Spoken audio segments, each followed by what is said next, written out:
May it please the Court, honorable members of the Ninth Circuit, my name is Kirk Kennedy, counsel. I'm the appellant's counsel for James and Tricia Pintar. Hopefully this is save the best for last, right? So I wanted to address the elephant in the room that was brought forth by the Court's order on March 31st, requesting supplemental briefing that questioned the Court's jurisdiction. I guess the presence of jurisdiction is not just a small elephant in the room, it could be the determinative factor. This case is not an appeal of a partial summary judgment order directly from the district court. No, but you don't have a final judgment. I recognize your argument on this, and we can say, well, from the totality of the circumstances, there's a dismissal, and this is a partial summary judgment, and there was a dismissal without prejudice. But where do we get, there's no entry of final judgment here. So, I think, well, as you know from the history in the case, when we had, after summary judgment, we had one remaining claim for the breach of insurance contract claim that was going to go to trial a year ago, in May of last year. And shortly before the trial, we worked out a resolution, and part of that resolution included the stipulation in order to dismiss that claim and reserving the right to appeal the court's earlier ruling against the plaintiff's breach of the good faith covenant claim. It's our contention that, Rule 54 talks about what is a judgment. A judgment can be any decree or any order of the district court that would support an appeal. It's our position that in this circumstance, that the appellate review of the district court's dispositive ruling against a vital part of the plaintiff's case, that breach of the good faith covenant claim, is a thing that was fully developed on summary judgment, and it is something that can be reviewed on appeal. The stipulation in order that was a dismissal with prejudice, but that is a stip in order. That is a final order of the district court. Except the district court didn't enter judgment. That's you can dismiss some claims, you can dismiss other things. It doesn't get you the final judgment. And I realize this is technical and seems picayune. I grant you that. But it's jurisdictional, and we've bounced a whole lot of cases that are kind of similar, and said you got to enter judgment. So I think that's my problem, and I just Well, and to elaborate further on that, when the district court issued the summary judgment order during the dispositive motion phase and granted the summary judgment against the breach of good faith covenant claim, the court did not make a ruling under 54B that there should be no just cause for delay, the magic language in there, and it was not certified at that time. The case just continued on like most cases do. I referenced this in my supplemental briefing. Had this case gone to trial, we had a judgment, a jury verdict, either way, either side could have appealed that, and this summary judgment ruling is something that is merged into that final appeal. No, you didn't waive anything by that. I grant you that. So I guess from our perspective, the case cited in the court's order was Aloha Airlines. That talked about a party who was filing an appeal immediately upon the issuance of a partial summary judgment order. That would be an interlocutory appeal, which is disfavored only under certain circumstances can it be allowed. This is not that. And so it's our contention that the stip in order that dismissing the case where both sides specifically reserved the right to appeal and it was approved by the district court is a final appealable order that brings us here today. So how do you respond to defendants' new argument that the dismissal of the state claims without prejudice makes this non-final? Well, it was a dismissal of claims with prejudice, if I'm not mistaken. The stip in order that we did, it dismissed because we reserved the right to appeal. We reserved this issue. We carved this out. This normally a stip in order to dismiss closes the case out, and you can wrap it up, and you're done, and you don't bring anything back. Actually, not. Yeah, it's the people. There's a final step of judgment, but you've got a lot of parts here that are kind of incomplete. And again, I understand you saying, "Hey, look, for all practical purposes, we were done." I get that, but practical purposes and jurisdiction are two different things. And jurisdiction is vital. Otherwise, we're not here, right? And I get that. I think it's our interpretation, our understanding that it was a final order under Rule 54 and it was appealable, and that was the base, and it was approved by the district court and the parties all stipulated to it. Let me give you an example. We had a case where some years ago where the The case was dismissed without with leave to file to amend. They didn't amend. They appealed. It gets all up to our en banc court, and we say there's no jurisdiction because there's no final judgment.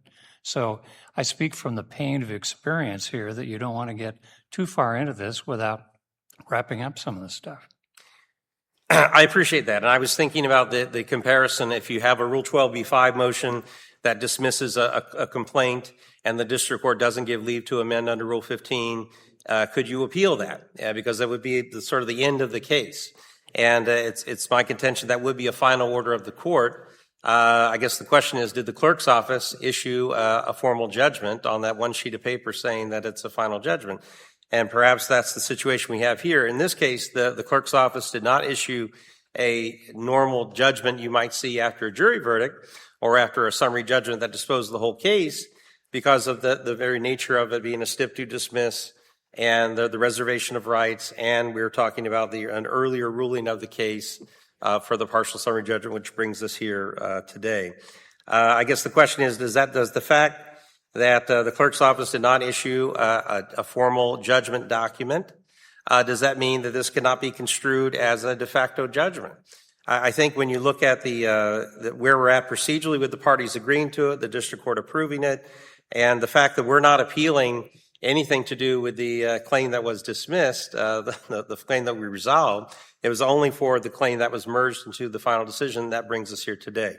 And that's, I would contend I want to make sure you get to the merits, so I understand you. And I understand, and maybe we don't get to the merits because this could stop everything. So my position is that we are here appropriately, and I think the case law supports that it was merged into this final stip and order of the court. So we are here, if we do get to this point, on the summary judgment against the partial summary judgment against the breach of good faith covenant claim.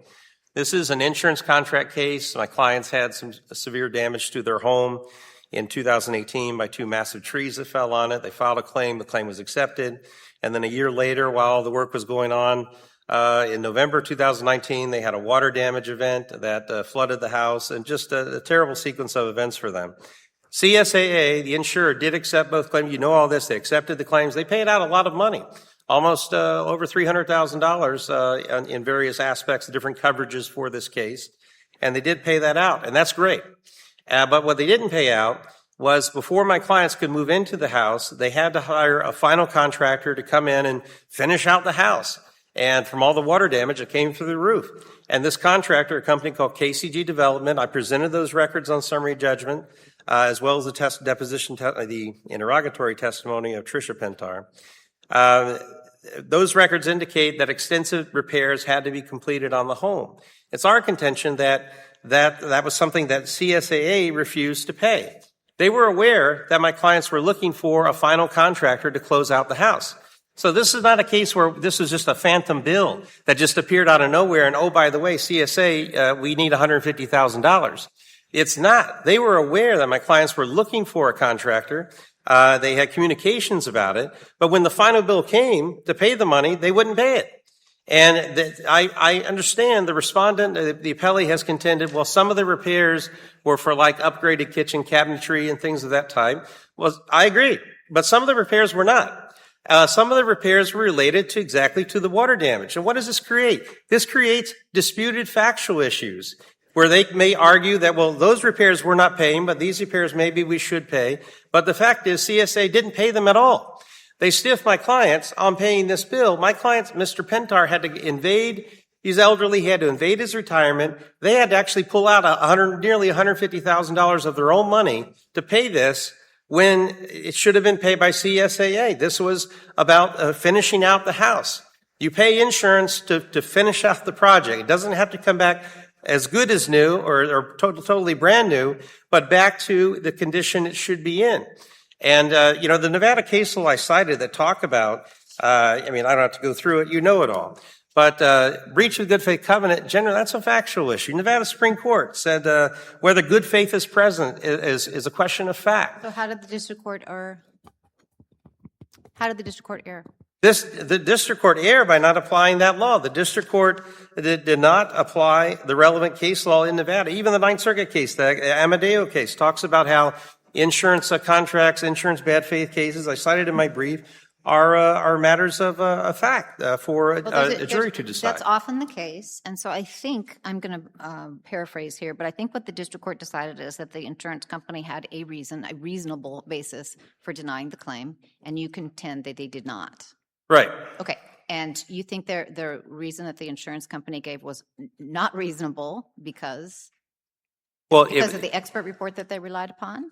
Well, there were several expert reports. Even our own expert report, Mr. Peterson, testified that he thought it was unreasonable that they didn't pay this $150,000. Set Peterson aside for a minute. Is it Rimkus? Do I have that? Rimkus is an engineering company that was hired by the insurance company to do an evaluation and report on the case.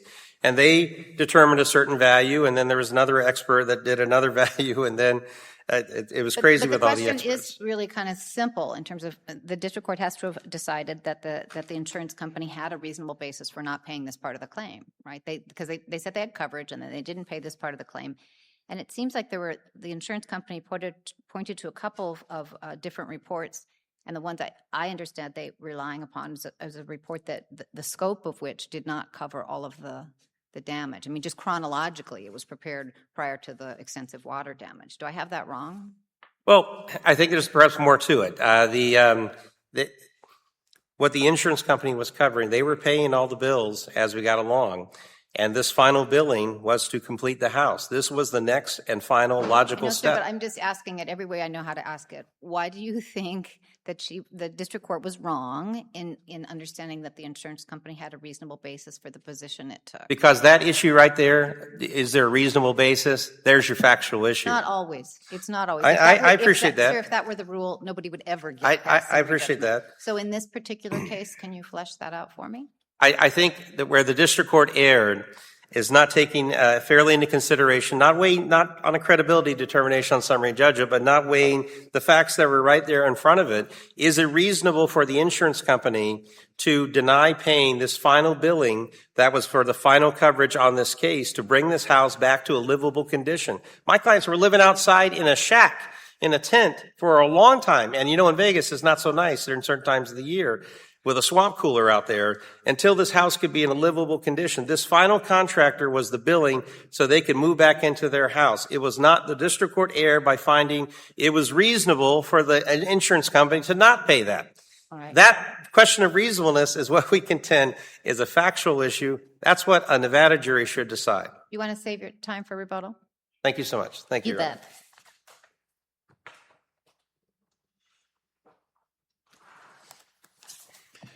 Good morning, Your Honors. May it please the Court, David Zaniel on behalf of CSAA. I'd like to start with the initial supplemental briefing issues that have come along in the case. There were a couple of discussions earlier this morning with my friend regarding the jurisdictional issue. And in my supplemental briefing, I talked to the Court about the two issues, one which was raised today regarding the final judgment of the case. And the second issue I brought up was whether it was possible for the Pintars to appeal the decision immediately following the district court's order in an interlocutory fashion. And I made an argument that there's some distinctions between the claims. And I understand that those questions were not asked of my friend, but I at least like to mention those issues. Whether you raised the Nevada state claim and said it's unexhausted on it. If I understood your opponent correctly, he thought it was with prejudice, and you think it's without prejudice, or do I have this all wrong? Your Honor, I don't believe that it well, I believe it was with prejudice, the dismissal, but that doesn't mean it's a final judgment. And my understanding of the reading of the rules I understand your argument. Is the final judgment. And the last part I'll make regarding that issue is my friend talks about the fact that we stipulated to allow or withhold appellate there to be an appeal. But I don't believe that parties can stipulate to waive jurisdictional issues. Because I want to waive a jurisdictional issue, this court doesn't have to take my stipulation as waiving that. If you don't meet the jurisdictional issue, then you're done. And in this case, since there was no final judgment, CSAA believes that there should be no appeal in that sense. what could have happened and how to preserve the issue in this particular case, the parties did agree to resolve the case under the contractual claims. It could have been in the sense of a stipulated judgment. It could have been where the parties paid a certain amount. There was a judgment form. There was a satisfaction of that Counsel, judgment. are you familiar with our decision Long versus, I think it's County of Los Angeles, that addresses this point about finality of judgment? No, Your Honor. So I think in that case we have said that you don't have to have a single document to have a final judgment, and it instead triggers off of whether, let me read the actual quote, whether the district court's order is a full adjudication of the issues and clearly evidences the judge's intention that it be the court's final act in the matter, in conjunction with the parties proceeding before the appellate court as if separate judgment has been entered. And it's that last part that I'm interested in. Is there anything about how the parties have proceeded here that indicates that you don't believe a final judgment was entered? Well, interesting, just that there's no final judgment. Judgment is a... But your behavior has indicated the case in the district court is over. There are no claims, there are no parties, there are no disputes, it's done. It is, Your Honor, except for the fact that when the Pintars agreed to waive part of their complaint in the underlying complaint, Unfair Claims Practices Act, that was, the court dismissed that without prejudice. Well, the Long case, the state, the pendings or the trailing state claims dismissed without prejudice. Didn't matter to us as the court. Still said that there was finality. Yes, Your Honor. And then I guess the underlying issue is why is there something in the court, in the law that talks about a judgment, a final judgment? And again, I understand that the issue of a stipulation being a dismissal and the party's actions, that yes, there's nothing further that was going to take place in the case as long as the Pintars did not try to revive the claim that was dismissed without prejudice. But again, the underlying issue of how to rectify the situation would have been very simple. A simple stipulated judgment, pay the judgment, and now we have finality of it. So Yeah, these are curable problems. We understand that. Would you mind turning to the merits for a minute? I will. So in this particular case, I believe if this court accepts everything that my friend has mentioned, the fact that CSAA did not pay the claims for the remaining areas of the construction cost, that alone simply speaks to contractual issues. There's nothing in the record that talked about the breach of covenant of good faith and fair dealing or punitive damages. In other words...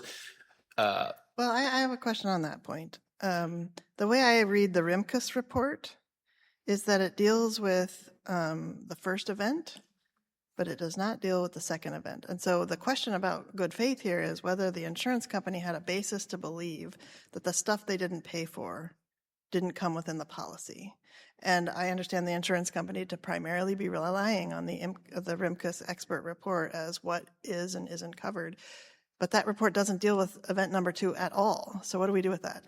Your Honor, I believe there's a supplemental report that Rimkus had done, although there's another part of it, and that's the public adjuster. There's a supplemental report that, so I'm with Judge Forrest on this, because my notes indicate that that report was authored before what I'm going to call the flooding event.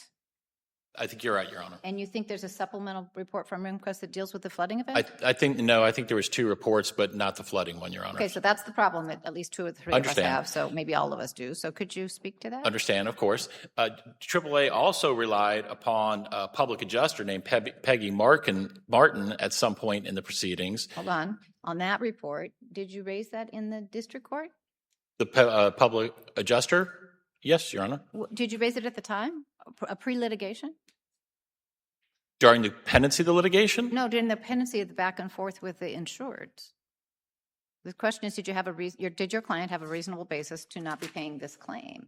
And I didn't see I didn't see anything other than Rimkus in terms of communicating with the client. Your Honor, I cited the Peggy Martin issue in When did your client first, I appreciate that, but I'm trying to figure out when your client first leaned on and I don't mean that disparagingly, but, invoked that second report from the public, what is it? Public adjuster.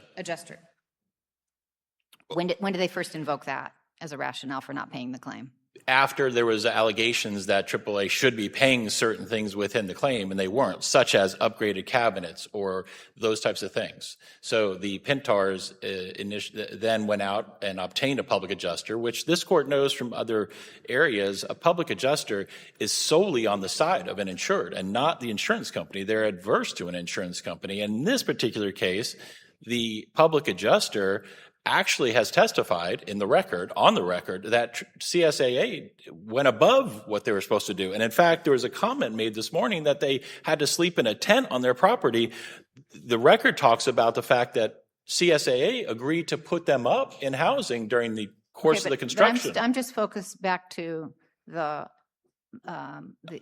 water damage. I think that's what we're trying to get at. Understand you. And to the extent that there's some upgrades, I certainly don't think there's any, I didn't hear any pushback about paying for that, but what about the rest of the scope of the work there? Your Honor, if there was an issue with the flooding damage and those not being covered by the cost of the construction, Ms. Martin, the public adjuster, would have made that apparent in the record. Hey, CSAA, you owe a duty to pay for these items of damages, and you're failing to do so. That was never discussed by Ms. Martin towards CSAA. So I believe it's reasonable for CSAA to rely on the lack of information coming from the public adjuster that they're not satisfying their duty. When was the public adjuster hired? Your Honor, I don't have that information off the top of my By head. the insured, right? Yeah. Was it before or after the decision of not to pay? Your Honor, it was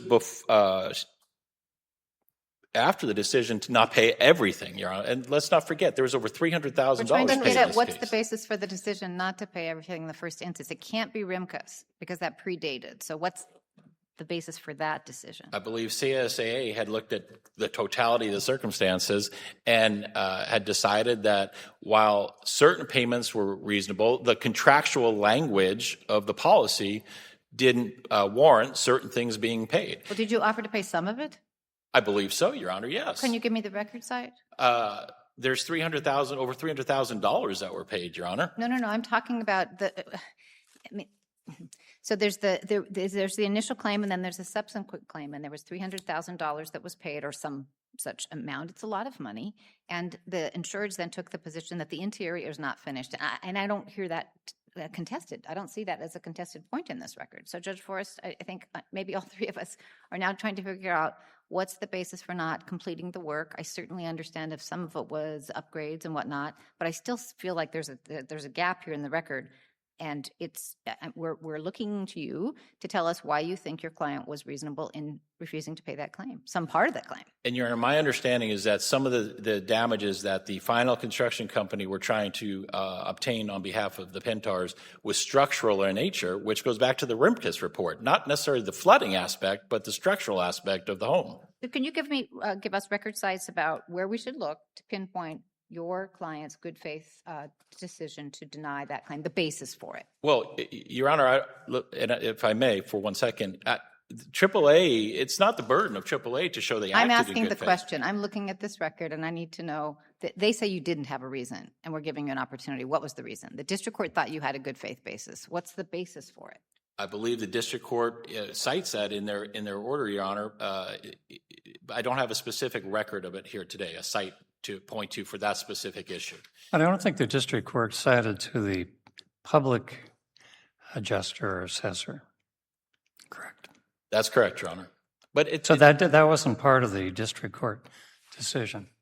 No, Your Honor, but the burden issue, I think, should be discussed here today. It's not CSAA's duty to act in the good faith. It's the plaintiff's burden to show that they breached the covenant to do so. Well, what we're telling you is they've done a pretty good job. Well, Sorry, go to ahead. act unreasonably, outrageously, and recklessly disregarding facts that it knows where it doesn't pay. In other words, you provided me... May I stop you there? You know, a lot of states have adopted what you refer to as the genuine dispute doctrine, and the federal district courts in Nevada have referenced it, but the Nevada Supreme Court has not. Is that correct? I believe so, Your Honor. You believe it has? No, I believe you are right. So that takes it into a slightly different category, because under the genuine dispute doctrine, you've got a pretty, in terms of violation of the covenant, you've got a pretty broad protection. But Nevada hasn't adopted it yet, so you're kind of back to the statute on that, which isn't entirely clear what the parameters are. At least how I read Nevada law. That's understandable, Your Honor, but I believe looking at the totality of circumstances, it would be recognizable to see at some point whether an insurance company acts in an outrageous, reckless manner as opposed to just a simple value dispute. If you say your kitchen or your cabinets or any aspect of the home should be repaired for X amount of dollars, and CSAA uses their internal components. Don't forget that CSAA has the ability to adjust homes on their own. You don't need an expert. In this case, they got an expert, but CSAA also was adjusting things. And if they say that it should be Y amount to make the repairs, then it just is a simple value dispute. So that's why we're looking for places in the record where you can show us what you did offer to pay, or a rationale for refusing to pay any of what they requested there in that last phase of this claim. Yeah, I don't believe that. I mean, there was many thousands of pages in this appeal, Your Honor. I don't believe that there's anything specific in the record that talks about this is what AAA agreed to pay versus what they didn't pay. Okay, so you didn't, but I don't think you could have relied on the Rimkus report just chronologically, and I don't think the district court relied on the public adjuster's report. I don't see that was the reason that you gave to the insured. So and now you're suggesting that maybe there wasn't, that your own adjuster could do his or her own work. Does the record support that happened here? I believe that is within the record, Your Honor. I don't have the citation in front of me, but of course AAA, as part of their natural duties, is to adjust claims that come in on their own. The question becomes whether they need these outside help of an expert or not. And I believe the district court also focused on the expert, the plaintiff's expert in this case, that said that they did not find anything that CSA did that would meet the standard of the breach of covenant of good faith and fairness. So at the end of the day, I'm going to ask your opponent this question too, and your answers may be different. How much difference are we talking about? Forgetting, punitive damages and all the other damage. How much is raw economic damages? What's the difference between what they wanted and what you thought you should pay as to the second part of this?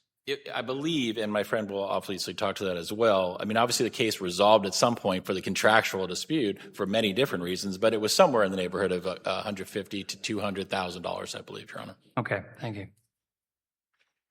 Anything further, Judge Forrest? I think we're all set. Thank you, counsel, for your patience with our questions. Thank you, Your Honors. You bet. Counsel, you've reserved a couple minutes of rebuttal time. Thank you. You bet. May I ask my damage question first? Yes. Do you agree with your friend that it's about $150,000 difference between what your clients thought they were owed as opposed to the upgrades? That's the magic number, because that's what they had to pay out of pocket. And was that part of the contractual damage settlement? No. Okay. So that's the raw economic, that's the difference left. That's the value of this case. Okay, thank you. Okay. Excluding punitive damage. Right.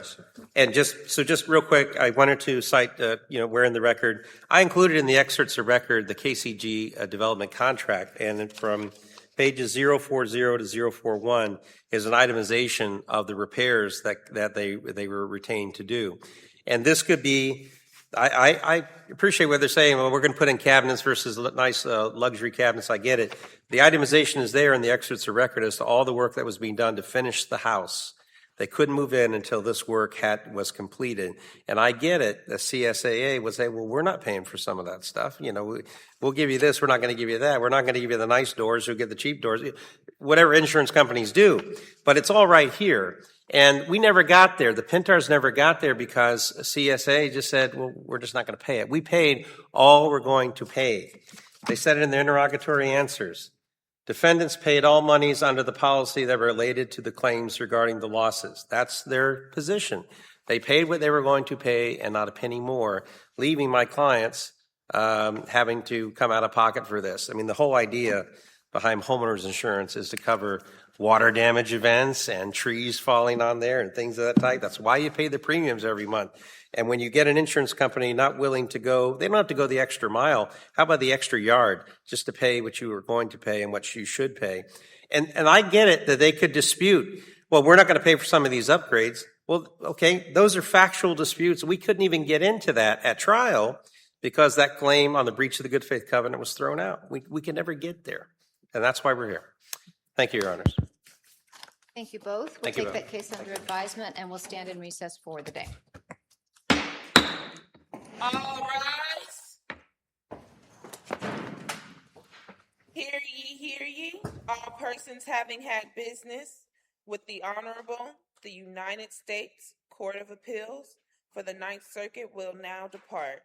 For this court, for this session, stands adjourned.